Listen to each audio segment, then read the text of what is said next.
Oh, that's super dark. Is there any light? Okay, let's see about that.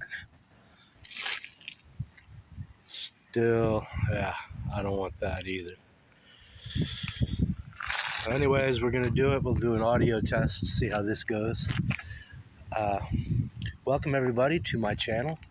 I am an atypical Canadian.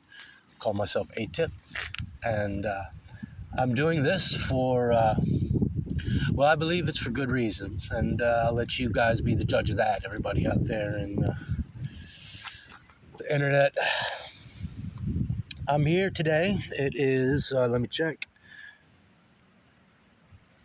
Friday, the 24th of May, 4:31 on the west coast of North America. And I am currently in Victoria, British Columbia. I'm at the very tip of Vancouver Island at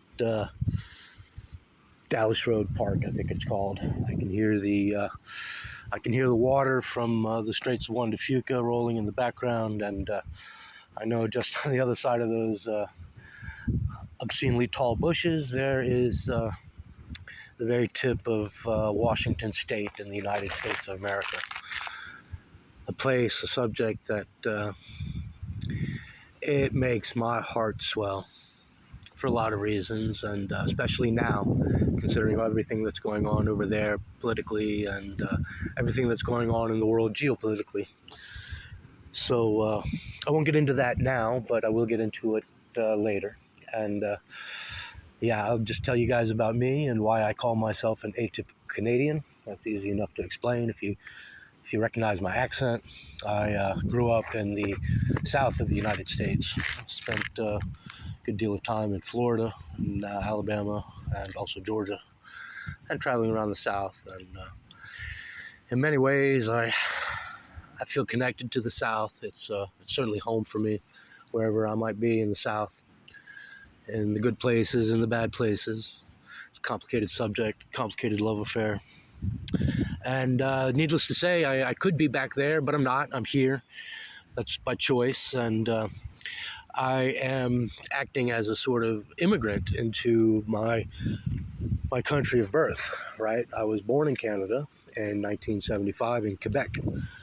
And my father's family was French Canadian, and now my mother was German. And I started life speaking French, and I'll get into that later. I'll talk with my fellow Quebecois, because this whole channel and thing will be dedicated in large part to Canada and the politics in Canada. And I'll get back to that later. So, moving on, at about the age of 2, I was transplanted to warmer climes in Florida, and that's where I got my early childhood education and my middle school and started high school, which I then finished in Alabama. And there in Alabama, I started my university and never finished, and studied some liberal arts and some sciences. I'll get into that later. And I did a bit of wanderlust, adventuring, and bad choices, and traveling, living by the seat of my pants. In 2000, I wound up in the military and in the United States Navy. Proudly served 5 years, including before and after 9/11, which was, of course, a game changer. And I'll get into that later. And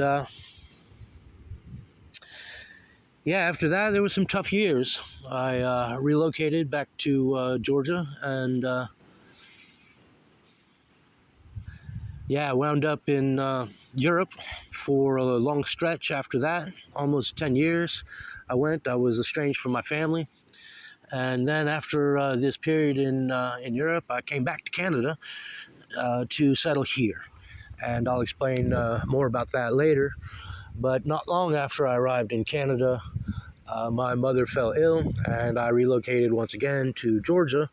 And I did my best to take care of my mother in her last month, and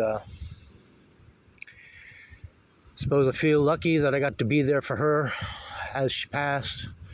I held her hand, and having been estranged from my family for such a long time and being welcomed back with open arms, mostly by her, it did a great deal of healing for me, and a lot of the bitterness and anger that I had went away, and very grateful to have been able to go from a point in my life where I felt like I might die somewhere nameless and unknown, undocumented, and buried in a pauper's grave, unknown, to being reunited with my family and the people that I loved, and given a second and a third, however many chances you want at a better life. And now, like I said, it's 2024, and I'm in Victoria, BC, and I have every intention of succeeding in life, succeeding the way I define success.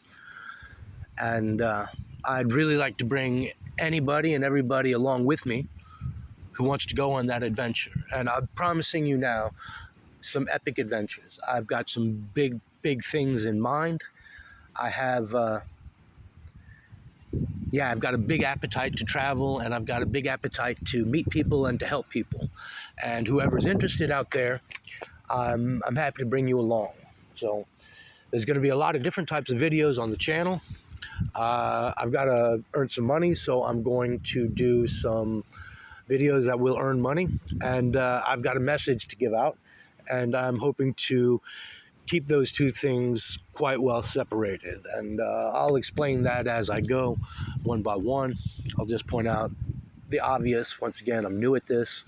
I've never done any kind of serious video stuff, and pretty soon I'm going to be doing lots of video, and I'm going to be doing lots of editing and doing lots of things that I never thought I would be doing. So this is all a test right now, and we'll see how it goes. But like I said, big promises. I want to help the world, and I want to have some adventures while I'm doing it. So if you want to come along, if you want to see this journey, then I'm going to do my best to make that fun and accommodating for everybody. And I'm all about being positive. I'm all about being an optimist. I'm all about finding common ground. And I'm all about the fight for common ground. Because if we don't disagree about things, then there's no need to argue. But if we do disagree about things, we can use that argument, that fight, to find common ground. And I'll throw these things out there because I know this is going to move a lot of needles. Number one, I'm an atheist. And number two, I'm an anti-capitalist. So fully aware that I'm going to be wading knee-deep through some pretty stinky hypocrisy and some pretty stinking self-loathing. But like I said, it's a journey, and I'm going to bring you guys with me. I promise you that. I'm going to promise you, once again, some huge adventures, some huge emotional ups and downs, and hopefully all for a good thing, a good cause, and to bring the world together in a better state. So I'm going to sign off for now. It looks like 8 minutes and 50 seconds or so of rambling, but I hope I got my message through for episode 0, and I send you all my love, and I wish you all peace and happiness. Thank you for listening.